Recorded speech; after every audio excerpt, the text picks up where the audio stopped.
On est dans un nouveau monde. Donc dans un nouveau monde, il faut faire des choses qu'on n'a pas fait avant. Voilà. Et les choses qu'on n'a pas fait avant, il y en a certaines qui vont marcher. Il y en a qui vont marcher, puis il y en a qui ne vont pas marcher, puis il y en a qui vont marcher à moitié, et puis il faudra revenir. Mais je peux vous dire que si vous avez manifesté pour Charlie, et que donc vous avez ressenti que ce jour-là vous étiez attaqué dans votre chair, ben, c'est pas fini. Donc on ne peut pas dire « Ah non, c'est trop difficile ». C'est trop difficile jusqu'au jour où on prend le problème à bras le corps.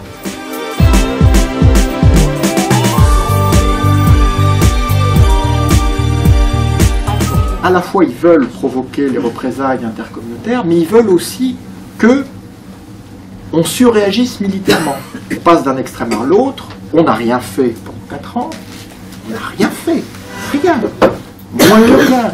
Salam, en juin 2011, me disait avec une clairvoyance extraordinaire, les Occidentaux vont rien faire, mais qu'au moins ils ferment leur gueule. Parce que parler sans rien faire, c'est bien pire que de rien faire. C'est bien pire. Parce que à la fois, ça crée une espérance qui est complètement piétinée, et ça fait le lit des djihadistes. Parce que les djihadistes disent, vous voyez, il n'y a que les musulmans qui s'occupent des musulmans. Hein, tous les autres, tous leurs discours, c'est rien du tout.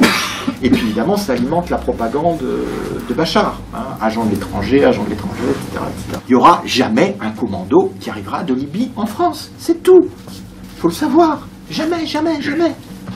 Donc il ne faut pas se tromper du tout de cible. Hein, et Boko Haram, c'est affreux, c'est atroce, je suis dégoûté dans mon humanité, mais les Nigérians, ils ne viendront pas massacrer des journalistes à Paris. Tandis que les gars de Daesh, oui. Les gars de Daesh, oui. Et je crains, voilà, comme ça vous voyez encore, que ceux qui ont frappé les 7, 8 et 9 janvier, c'était pas les meilleurs de la bande. Hein. Parce que les meilleurs de la bande, eux, ils attendent le bon moment. Hein. Donc, aujourd'hui en France, on a effectivement infligé, il faut le savoir, le 11 janvier, une défaite cinglante aux djihadistes. Ils n'en revenaient pas. Mais, bon, pour l'instant, ils sont frustrés. Mais ils sont tranquilles. Hein. Ils ont tout le temps de planifier, de relancer, d'appeler les uns, d'appeler les autres, etc.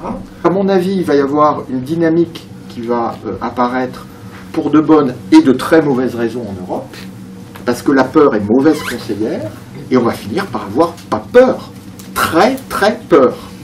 Et donc à ce moment-là, eh bien, les citoyens, ben, ils ne feront pas que manifester en disant « je suis Charlie », ils manifesteront en disant « protégez-nous ». Et protégez-nous, c'est pas passer des nouvelles lois, ça sert à rien. Hein, c'est pas renforcer le dispositif liberticide, ça sert à rien. En revanche, allez voir M. Zuckerberg, lui flanquer une paire de baffes en lui disant « t'arrêtes de diffuser des vidéos qui sont vues par 1 500 000 personnes appelant à foutre des bombes en France », ça oui, ça oui. Mais ça, on n'a pas besoin d'un débat au Parlement pour ça. Ça veut dire prendre sa canne et son chapeau. Hein, moi j'ai quand même été diplomate 20 ans, et aller voir les Google, les YouTube et autres, et leur dire vous êtes complices de crimes de masse. Et parlez pas de la liberté d'expression, parce que la liberté d'expression, en France, on vient de payer le prix. Et vous, c'est rien du tout. Hein. Et puis, il faut aller voir les Turcs. Il faut aller voir les Turcs. Il faut enfin construire une relation de confiance avec le pays qui est aujourd'hui le plus important pour la sécurité de l'Europe. C'est tout. À partir du Liban, dès que vous franchissez la frontière libanais, tombez sur Nosra. Ah, bravo.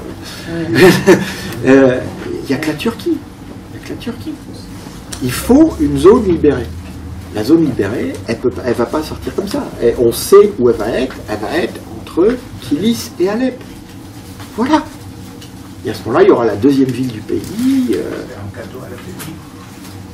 Non, mais c'est un cadeau à la Syrie. C'est un cadeau à la Syrie. Excusez-moi, hein, il y a 300 000 personnes à Alep. Hein. Quand on viendra les libérer, ils n'auront pas l'impression qu'on fait un cadeau à la Turquie. Voilà. Hein. Et j'ai pas dit que l'armée... À mon avis, l'armée turque ne rentrera pas. Hein. Elle ne rentrera pas. Elle aura plein de gens, mais bougera pas.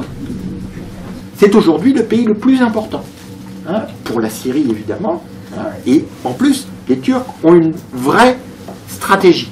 Ben déjà, ils veulent clairement que la campagne contre Daesh soit aussi une campagne contre Assad. Ils veulent la zone d'interdiction aérienne dans le nord. Ils veulent n'avoir aucun problème avec les Kurdes de Syrie.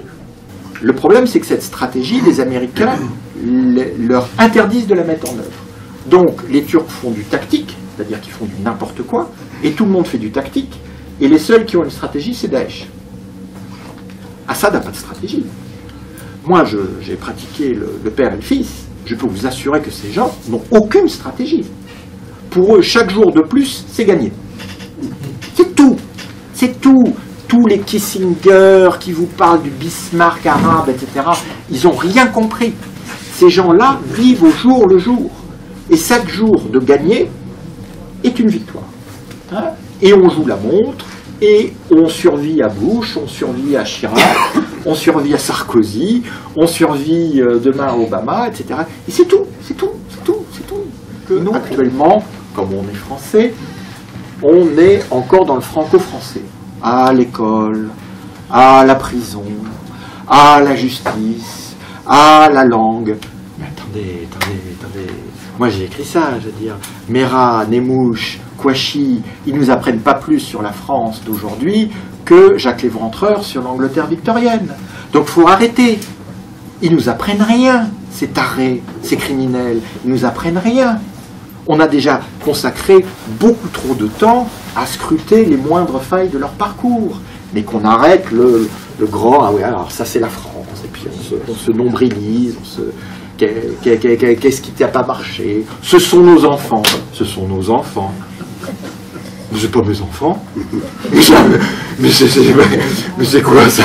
Ce sont nos enfants, mais c'est n'importe quoi. Ces types-là, on sont tous passés, à l'exception de Koulibaly, mais qui lui avait déjà un passé de multi-récidiviste, hein, de violence armée. Hein, mais tous les autres, ils sont tous passés au Yémen, ils sont tous passés en Syrie, ils sont tous passés en Irak. Ils ne sont pas entraînés dans le Cantal. Et quand ils font leur cavale, ils ne se réfugient pas à la Courneuve. Ils se réfugient dans la campagne picarde, où il n'y a pas un musulman à 10 km à la ronde. Donc il faut qu'on arrête cette folie. Hein. Et on voit bien quel intérêt ça... Moi, je me suis quand même retrouvé, c'est dans l'air, avec des soi-disant experts, qui sont tous des anciens barbouzes, consultants et tout, qui disent « Ah oui, il va y avoir des représailles sur les commissariats. » Vous avez vu la police, comment on l'a applaudi? La police applaudit au métro Charonne. Mais c'est extraordinaire ce qui s'est passé ce jour-là. Donc, il faut qu'on arrête de se jouer des films, hein, des mauvais films. Il faut appeler un chat, un terroriste, un djihadiste, un criminel, un semeur de haine sur Facebook, Guerre contre le terrorisme. Non, ça n'existe pas. Bush, il a essayé de faire ça pendant toutes les années 2000, et il nous a amené là où on est. On paye la facture de Bush, hein, ça c'est évident. Hein. Les factures, ça c'est pas, on n'est pas dans le temps journalistique. Hein. Les factures, ça peut se payer sur 10 ans. On a payé à Paris la facture de l'invasion américaine de 2003. Le réseau des buts de Chaumont s'est constitué pour envoyer des volontaires pour le djihad en Irak. Il ne s'est pas constitué pour aller attaquer des synagogues. Hein, faut quand même rappeler des évidences, que ces gens-là n'auraient jamais appris à se servir d'une Kalachnikov si les Américains n'avaient pas occupé l'Irak. Voilà, c'est pas pour faire de l'anti-américanisme facile. Les théories du complot sur Charlie, moi j'en reviens pas. Et c'est en train de se répandre, mais comme un tsunami. Qui disent quoi précisément? Que c'est un complot des services de renseignement français, que la preuve, le gars on lui tire dessus par terre et il n'y a pas de sang, non, c'est abominable. C'est abominable, et je dis ça parce que, évidemment, les personnes dont on parle, les Assad, les Daesh, et tutti quanti, vous allez les retrouver là-dedans à plein, parce qu'ils vont patauger là-dedans, ils vont en faire leur miel, etc. Je dis ça parce qu'il faut aussi être vigilant sur ça. Hein, et à mon avis, c'est qu'un début, et vous allez avoir sur des plateaux de télé, la cotillard du moment, bon, elle a pris depuis, mais qui vont dire, ah oui, quand même, c'est un peu douteux, comment se fait ce que, et pourquoi sont-ils sortis alors qu'ils étaient bien protégés, etc., etc. Réseau Voltaire. Les réseaux Voltaire. Réseau Voltaire, c'est ben, toujours les mêmes, hein, les ripostes laïques, les Soral, enfin, toujours. Mais il faut savoir que, et ça me ramène juste à mon point de début, c'est la même bataille. La bataille pour nos libertés ici, c'est la bataille pour la liberté en Syrie. C'est pareil. Hein, et je crois que maintenant, on est en droit non seulement de le dire, mais de le marteler et de le crier. Hein, parce que on n'a pas voulu aider les Syriens pour les Syriens, maintenant il va falloir les aider pour nous. Pour nous. J'étais encore l'autre jour avec Kouchner, les Kurdes. J'ai dit, oui, c'est bien sûr les Kurdes. Mais moi aussi j'aime bien les Kurdes. Oui. Puis les Touaregs, et puis les Kabyles. Oui, c'est une grande tradition française. Hein, les tribus guerrières qui arrivent de leur montagne et tout. Hein, mais ça peut pas marcher. D'ailleurs, on le voit bien que ça marche pas. Que tous les peshmergas de tout le gouvernement régional sont pas arrivés à quoi que ce soit. Et la même chose pour les chiites, parce que on revient sur chiites, sunnites, ou sur les seuls qui peuvent battre Daesh, c'est les révolutionnaires syriens. C'est les seuls. Et ils l'ont prouvé. Il y a un an. Le problème, c'est que on est toujours, c'est le syndrome de la ligne Maginot. Moi, en 2009, je voulais qu'on sévisse hors dispositif législatif par des moyens techniques sur lesquels je ne vais pas m'étendre contre les sites djihadistes. À l'époque, on me disait oh c'est pas possible et tout, mais surtout la réalité, c'est que les services de renseignement étaient ravis d'avoir des sites djihadistes, parce que plutôt que d'aller crapahuter sur le terrain, ils faisaient le rapport en lisant le site. Donc ils n'avaient aucune envie, c'était pratique, ils rentraient chez eux le soir, tout ça, c'était très bien. Bon. Donc en fait c'était ça. Mais ça, c'était facile. Facebook, ça va être invraisemblable. Mais expliquez-moi comment Assad y fait pour faire fermer les pages Facebook des différentes coordinations locales, en signalant des images au contenu offensant. Il y arrive. On sait bien qu'aujourd'hui... Elles sont fermées. Et elles sont fermées. Donc c'est étrange. Il faut que l'Europe trouve en elle les ressources pour passer outre le veto américain et ne pas avoir peur de Poutine. C'est beaucoup, hein? Avec la moitié de la classe politique en France, par exemple, qui trouve Poutine adorable, qui trouve Assad fréquentable, parce qu'il défend les minorités.